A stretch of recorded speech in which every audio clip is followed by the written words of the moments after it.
覚めましたね、姉様。そうね、目覚めたわね、M。聞きました、姉様。ロックでなしの発言ね。不愉快です、不愉快です。無様ね、不愉快です、不愉快です。改め無様なバルスの姿を見て気づくことは不愉快です。おい姉様。不愉快です、不愉快です。無様ね、不愉快です、不愉快です。無様ね、今お客様の頭の中で持続の限りを受けているのよ。姉様が、M が大変ですよ。頭回りがおかしいのと足が短いことと目つきが怖いです。どうにもならない。姉様、姉様、姉様、姉様、姉様、姉様、姉様、姉様、姉様、姉様、姉様、姉様、卑猥な姉様。目覚めろ姉様、大変姉様、喜び姉様、お話姉様、姉様、姉様、姉様、姉様、姉様、M。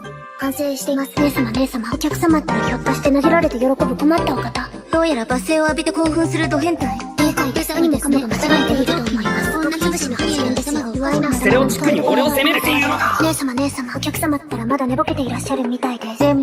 お客様ったらかわいそうにボケてるみたいだわ。お客様はどうかされましたか？頭の具合が悪いんですか？お客様どうかしたの？頭の中どうかしたの？どうかしたの？不愉快です、不愉快です。無様ね、不愉快です、不愉快です。改め無様なバルスの姿を見て気づくことは不愉快です。おい姉様。不愉快です、不愉快です。無様ね、不愉快です、不愉快です。無様ね、今お客様の頭の中で持続の限りを受けているのよ。姉様が、M が大変ですよ。頭回りがおかしいのと足が短いことと目つきが怖いです。どうにもならない。姉様、姉様、姉様、姉様、姉様、姉様、姉様、姉様、姉様、姉様、姉様、卑猥な姉様。